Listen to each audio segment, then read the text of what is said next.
The fluorescent lights hummed overhead in the Army recruitment office as I squinted at the eye chart, the letters blurring together like watercolors in rain.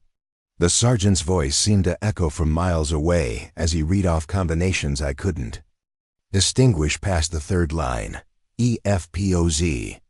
I guessed, my voice steady despite the earthquake happening in my chest. The silence that followed stretched like a taut wire. When Sergeant Martinez finally spoke, his words carried the weight of a dream dying. "I'm sorry, Miss Chen. With vision of 2400s, even corrected, you don't meet the minimum requirements for military service." Those words hung in the air of that sterile government building as I felt 12 years of preparation crumble around me. The shooting trophies in my childhood bedroom, the countless hours at the range with my grandfather, the ROTC scholarship I'd earned through sheer determination, all of it reduced to a number on an eye exam. "Unfit for duty," he continued, stamping my file with finality. "I recommend considering civilian careers that don't require optimal vision." I walked out of that recruitment office in Fort Worth, Texas, with my head held high and my dreams in ashes. But what Sergeant Martinez didn't know, what none of them knew, was that being legally blind had taught me to see in ways others couldn't. 3 years later, that same disability would help me achieve what military snipers called impossible: a confirmed kill shot at 3,540 meters, shattering the world record by over 400 meters, before we witness how a legally blind woman redefined the limits of precision shooting. Let me take you back to where it all began in the hills of Montana, with a grandfather who saw potential where others saw limitation. My name is Sarah Chen, and I was born with Stargardt disease, a genetic condition that progressively destroys central vision. By age 8, I was legally blind with 2400ths vision that no corrective lenses could fix. The world existed in my peripheral vision, a constant blur of shapes and shadows that others took for granted as crystal clear reality. Most people would see this as a limitation. My grandfather, James Bear Mackenzie, saw it as an opportunity. Bear was a Marine Corps sniper in Vietnam, though he rarely spoke about those days. What he did talk about was the art of shooting, not just pulling a trigger, but reading wind, understanding ballistics, and most importantly, developing what he called instinct beyond sight. "Sarah," he'd say as we walked to his private range behind the farmhouse, "most shooters rely too much on their eyes. They see a target and think that's all there is. But the best snipers, they feel the shot before they take it." I was 12. When he first put a rifle in my hands, the .22 caliber seemed massive against my small frame, but Bear adjusted everything to fit me perfectly. The scope was different from what others used: higher magnification, specialized reticle modifications. He'd made himself over years of tinkering. "You can't see like others," he explained, his weathered hands guiding mine to the proper grip. "So we'll teach you to shoot like no one else can." The first few sessions were disasters. I couldn't see the targets clearly, missed the broad side of a barn from 50 yards. Other kids at school were playing video games. I was learning to calculate bullet drop and wind drift for shots I couldn't even see clearly. But Bear was patient. Week after week, month after month, he taught me to feel what I couldn't see. How the rifle recoiled differently in various weather conditions. How to read wind not just from flags or grass movement, but from the subtle pressure changes on my skin. How to control my breathing so perfectly that my heartbeat became the only timer that mattered. "The military will tell you about minute of angle and all that technical stuff," Bear would say. "But what they won't teach you is that shooting is meditation in motion. Your body knows things your eyes can't see." By age 16, I was out shooting hunters with decades of experience. Local shooting competitions became routine victories. The regional championships fell next, then state-level contests. College scouts started noticing, offering ROTC scholarships to schools across the country. That's what led me to Texas A&M. where I planned to study ballistics engineering while serving in ROTC. 4 years of preparation for military service. 4 years of dreaming about serving my country as a sniper. The recruiters loved my shooting scores, my academic record, my determination. Right up until the vision test. After the recruitment office rejection, I threw myself into civilian competition shooting. If the military wouldn't have me, I'd prove my worth in other ways. The precision rifle series became my new battlefield. Long-range shooting competitions across the Southwest, then nationally, but even in civilian circles, doubt followed me. How can she shoot what she can't see? Competitors would whisper. There's got to be some kind of assistance we don't know about. The scrutiny was relentless. Equipment checks, verification of my medical records, challenges to every shot I made. I documented everything, my vision tests, my unmodified, except for magnification scopes, my technique. Still, the whispers persisted. It was during the 2019 Precision Rifle Championship in Wyoming that everything changed. I just won the 1,000-meter event by a margin that silenced most critics when a man approached me near the equipment tables. Miss Chen? His voice carried authority wrapped in respect.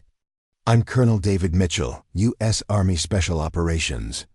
I'd like to discuss an opportunity. The opportunity was unlike anything the military had ever tried before. An experimental program designed to push the boundaries of long-range precision shooting. They needed someone who could think outside conventional parameters, someone whose approach to shooting wasn't limited by standard doctrine. Your condition, Colonel Mitchell explained over coffee that evening, forces you to rely on techniques that traditionally trained snipers never develop. Our ballistics experts have been studying your competition footage. The way you read environmental conditions, your shot timing, it's unlike anything we've seen. The program was classified, but he could tell me this much. They were developing new long-range capabilities for special operations forces. They needed someone who could validate their theories about extreme distance precision shooting. Someone whose methods were so unconventional that success would prove their new approaches worked. The recruitment office was right, he admitted. You don't meet standard vision requirements for military service, but this isn't standard service. This is research and development. If you're interested, we can arrange a civilian contractor position. 6 months later, I found myself at a classified facility in Nevada, working with some of the military's most advanced shooting systems. The rifle was a custom-built .416 Barrett with modifications I couldn't discuss then and still can't fully detail now. The scope was next-generation technology that amplified my limited vision while providing ballistic computers that would have seemed like science fiction just years earlier, but the real breakthrough wasn't the equipment. It was the methodology we developed together. My grandfather's lessons about feeling rather than seeing, combined with cutting-edge ballistic software and environmental sensors, created an approach that transcended traditional sniping limitations. Test came on a clear December morning in 2021. The target, a precision-manufactured steel plate, exactly 3,540 meters away over 2 miles. Wind conditions were challenging but within acceptable parameters. Multiple measuring devices confirmed the distance. High-speed cameras would record every detail. I settled into position, my body finding the familiar meditation Bear had taught me years earlier. The world narrowed to breathing, heartbeat, and the barely visible speck that represented the target. Through the advanced scope, I could just make out the target's outline, more intuition than clear vision. The first shot missed, left by inches. Environmental conditions were shifting faster than the computers could calculate. I adjusted, not just for wind and distance, but for the subtle atmospheric pressure changes I could feel on my skin. The second shot missed right. The wind had shifted again.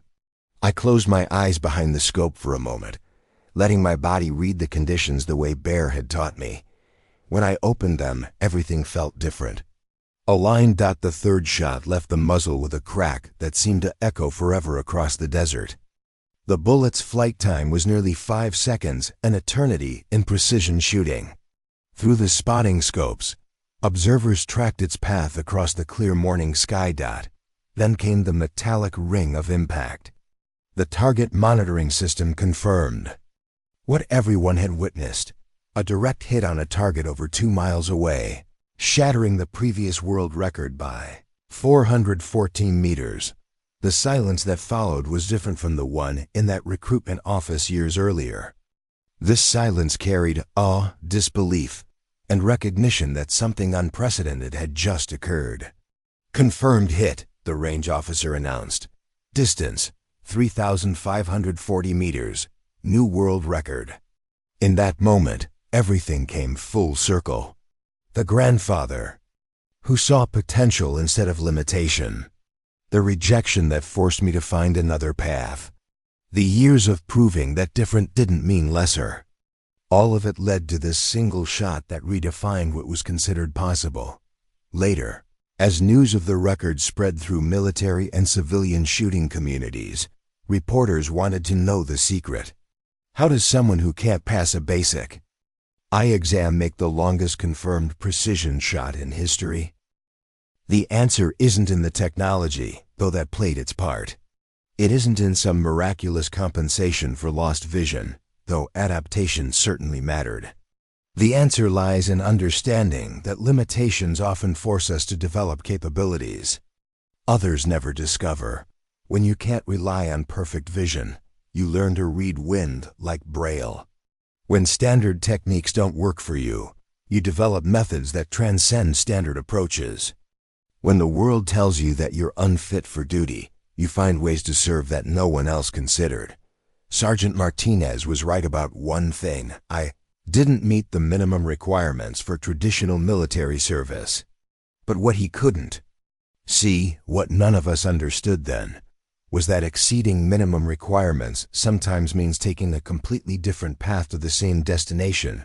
Today, the techniques we developed are being studied and adapted by military snipers worldwide. The idea that precision shooting relies primarily on perfect vision has been challenged and, in many cases, discarded. Training programs now incorporate methods for reading environmental conditions through touch and intuition, not just optical measurement. My grandfather Bear passed away 2 years ago, but not before he learned about the record. The last thing he said to me was what he'd always said: "Different isn't disabled, Sarah. It's just another way to excel."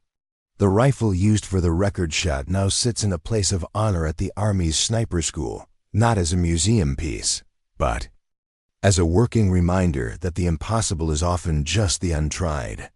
Next to it hangs a simple plaque: "Vision is seeing what's possible, not just what's visible." I still can't pass a standard military eye exam. I'm still legally blind by every medical definition. But on a clear December morning in Nevada, none of that mattered.